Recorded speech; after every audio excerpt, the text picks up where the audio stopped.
सर्वपित अमावस्या 2 अक्टूबर को है। 4 चीज जरूर दान करें। पितृ का आशीर्वाद कैसे प्राप्त करें, सीधा कैसे निकाला जाता है और एक उपाय जरूर करें जिससे पितृ दोष समाप्त हो। इससे जुड़ी जानकारी आप इस वीडियो में प्राप्त करेंगे, तो वीडियो के अंत तक बने रहिएगा। एक एक जानकारी प्राप्त करके आप सभी जरूर कार्य करिएगा जिससे पितृ विदाई में जाएं, पितृ तो प्रसन्न होकर जाएं, आपको पूरे वर्ष आशीर्वाद दें, उसका फल आपके जीवन में जरूर से जरूर प्राप्त होए।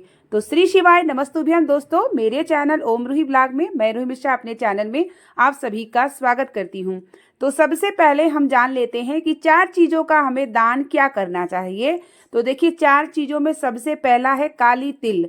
काली तिल का हमें दान करना चाहिए। सफ़ेद रंग हमारे पितरों को प्रिय होता है, तो सफ़ेद रंग का कुछ भी, जैसे सफ़ेद गमछा हो गया या रुमाली हो गई, या आप किसी को दान करना चाहें, ब्राह्मण को या मंदिर में रखना चाहें, तो आप दान जरूर कर दीजिएगा। यथाशक्ति आप दक्षिणा का भी दान कर सकते हैं। जैसे आपके पास जितना भी है दक्षिणा किसी ब्राह्मण को आप दे सकते हैं या किसी ज़रूरतमंद को भी आप दान दे सकते हैं।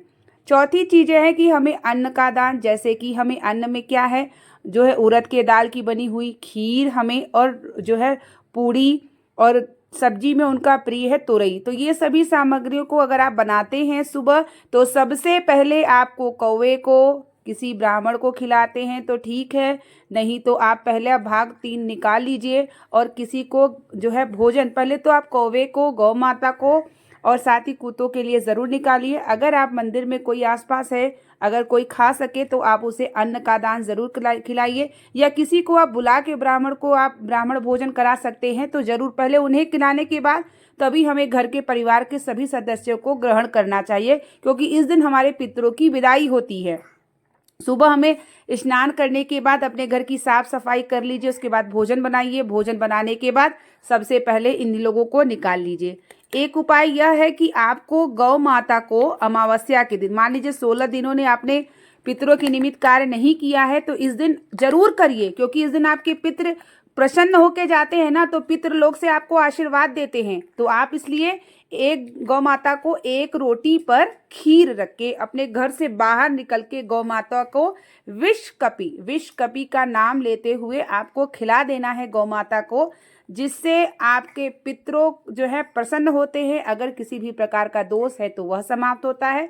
दूसरा है कि शिव जी पर 27 बार स्वधा स्वधा करके काली तिल डाल के 1 लोटा जल अमावस्या के दिन शिव मंदिर में जरूर से जरूर चढ़ा दीजिएगा, जिससे आपके पितृ भी आपको आशीर्वाद देंगे और कोई भी पितृदोष जो है वह जो भी होगा वह समाप्त होगा।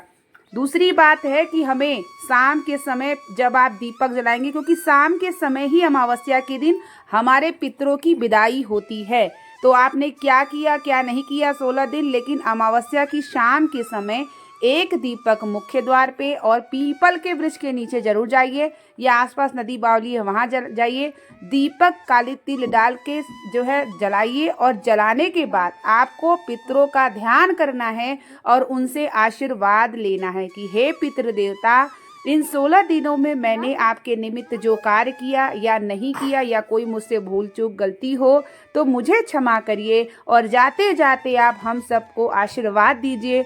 हमारे घर में आपका आशीर्वाद रहेगा तो हम आगे निरंतर बढ़ते चले जाएंगे, और हमसे कोई भूल चूक गलती हो तो क्षमा करिएगा। हम आपका अगले वर्ष फिर से इंतज़ार करेंगे। ऐसे कहते हुए आप उनसे आशीर्वाद ज़रूर लीजिए, क्योंकि इस समय अगर आप दीपक जला के, यानी शाम के समय अगर आप दीपक जला के उनसे आशीर्वाद मांगते हैं, तो देखिए अगर हमारे देवता का आशीर्वाद होता है, पितरों का आशीर्वाद होता है, तो हम निरंतर हर कार्य में सफल होते हैं। हर कार्य में आशीर्वाद जब कोई कार्य में होता है ना, तो आप निरंतर सफल होते हैं।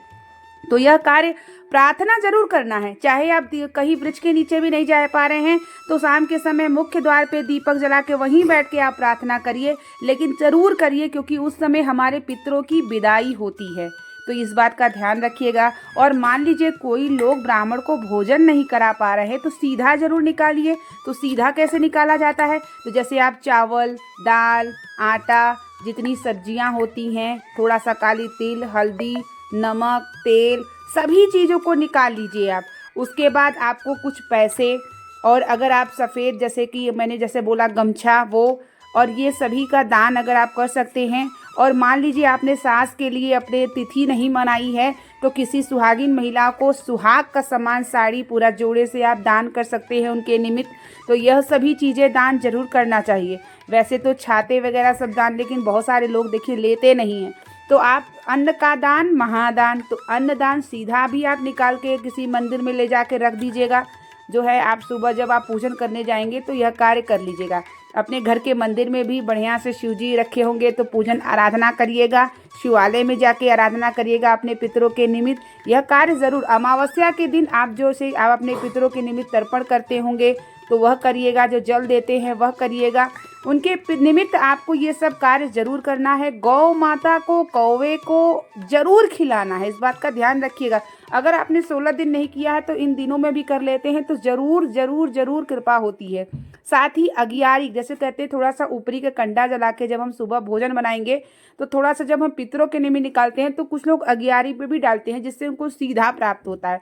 लेकिन अगर आपको ऐसा संभव नहीं है तो कुछ लोग गैस की पे जो लौ जलती है उस पर भी रख देते हैं, तो ऐसे भी आप करके कर सकते हैं। पहले आपको इन लोगों को सबको भोजन निकाल देना है, कार्य को कर देना है, तभी हम सबको जो है, बच्चों को आप भोजन दे सकते हैं, लेकिन फिर हम जो घर की महिलाएं होती हैं तभी भोजन करना चाहिए। जरूरी नहीं है पितृ हमारे 7 पूर्व पीढ़ी के होते हैं, ऐसा नहीं कि पितृ हमारे सिर्फ एक पीढ़ी के, हमारे सास ससुर, हमारे पितृ पूर्वज न जाने कितने पूर्वज हैं। तो सभी की पूर्वज के निमित्त सभी को कार्य करना चाहिए, और जब वो आशीर्वाद देते हैं ना तो फिर आशीर्वाद हमें जरूर प्राप्त होता है। तो इस तरीके से आप लोग कार्य कर लीजिएगा। मैंने सोचा आप सबको जल्दी से वीडियो शेयर कर दूं, क्योंकि कल ही अमावस्या है और आप सबके ऊपर पितरों का आशीर्वाद बना रहे, यही मैं हृदय से कामना करती हूँ। और नवरात्रि भी आने वाली है, इससे जुड़ी भी मैं आपको जल्दी सरल पूजा विधि शेयर करने वाली हूँ। बहुत जल्दी मैं आप सभी को पूजा विधि शेयर करती रहूंगी, छोटी छोटी जानकारी शेयर करूंगी, ताकि आप लोगों को कोई कंफ्यूजन ना हो, सारी जानकारी प्राप्त हो और आप भगवान की भक्ति करके ना अपने जीवन को सार्थक करिए। मिलते हैं एक नई वीडियो और एक नई जानकारी के साथ, तब तक के लिए आप लोगों को श्री शिवाय नमस्तुभ्यम, हर हर महादेव।